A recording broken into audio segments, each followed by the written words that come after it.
Good evening. Tonight we are going to begin discussing magical names and whether or not you should choose a magical name for yourself.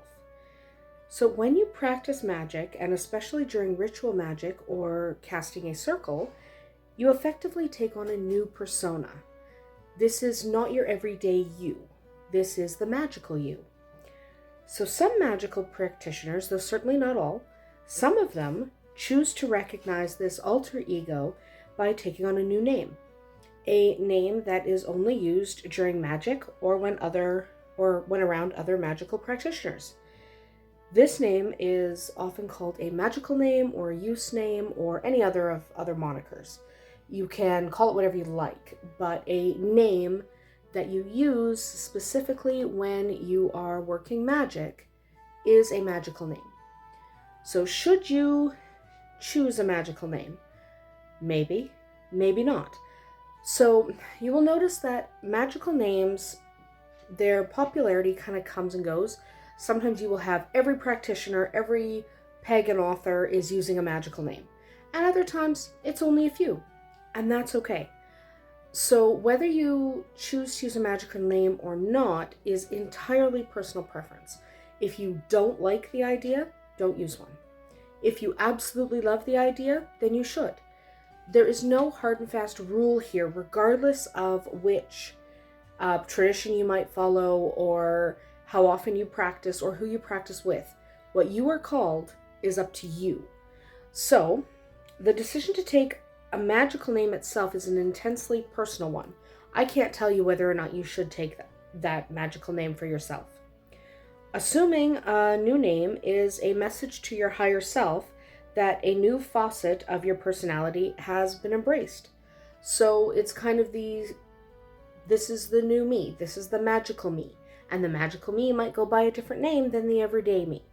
Maybe the magical you doesn't go by a different name. That's fine too. We're not talking like multiple personalities. I had one time a person ask me, well, does that mean you think you have multiple personalities?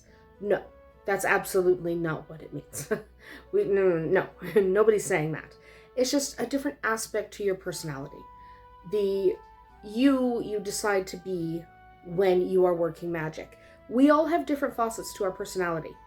The person we are at work, the person we are at home, the person we are with our children, the person we are with our best friend. They're not always the same person.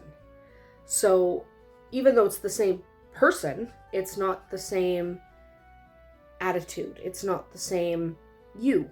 You present a different part of your personality to different people.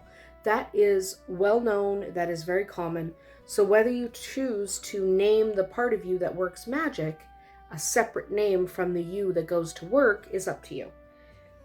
So if you do call yourself by a magical name and you do it consistently and use the same name for a period of time, eventually being called by this magical name, either by yourself or other practitioners, will assist your higher self to shift into a higher state of consciousness, the state of consciousness where we work magic.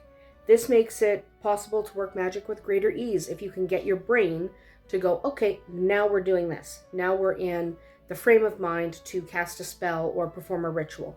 And choosing a magical name can just be another way to signal that to your brain. Okay? So it doesn't have to be anything more than that, really. It doesn't. So many magical practitioners also choose not to take a magical name, and that's completely fine. They feel it is not a good idea to make a distinction between their magical selves and their mundane selves. The theory is that emphasizing this difference makes it more difficult for them to incorporate magic into their daily lives. That is also a very valid thought. You can absolutely say, I don't want the magical me to be separate from the everyday me.